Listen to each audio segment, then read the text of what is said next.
সরকারের আশ্বাসে রেলওয়ের রানিং স্টাফদের কর্মসূচি প্রত্যাহারের পর সারা দেশে রেল চলাচল এখন স্বাভাবিক।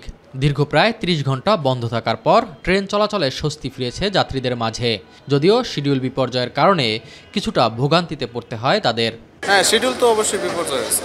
আধা ঘন্টার মতো বসে রয়েছে, ট্রেন ছাড়ে নাই। এখন শুনতেছি এখানে এসে অনেকের কাছে যে কেউ টিকিট কিনছে কিন্তু অনিশ্চয়তার কারণে আবার বিক্রি করে দিছে, যে যেতে পারে কি না পারে যদি ট্রেন আবার বন্ধ থাকে।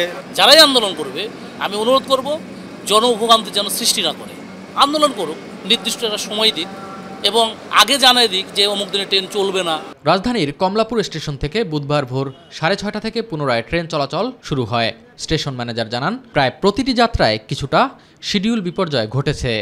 আমাদের ফারাবাদ এক্সপ্রেস ট্রেনটা সবচেয়ে বেশি বিলম্বে গেছে, 4 ঘন্টা বিলম্বে গেছে। এটা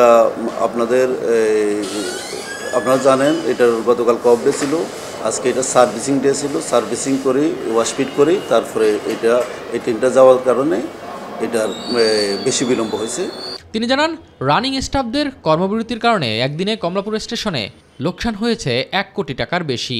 গতকালকে যে সকল ট্রেন চলাচল করে নাই সেগুলো 100% রিফান্ডের ব্যবস্থা রাখছি। অনলাইনের টিকিটের রিফান্ড অনলাইনে এবং কাউন্টার টিকিটের রিফান্ড কাউন্টারে। একদিনে ঢাকা স্টেশনের 1,15,00,000 থেকে 20 লাখ টাকা আর্নিং হয় বা টিকিট বিক্রি হয়, সেটা কালকে করা যায় নাই। আপনারা জানেন, ট্রেন চলাচল না হওয়াতে। দ্রুতই শিডিউল বিপর্যয় কাটিয়ে ওঠার প্রত্যাশা জানান কমলাপুর রেল স্টেশনের এই station manager. S M Arif, my TV, Dhaka.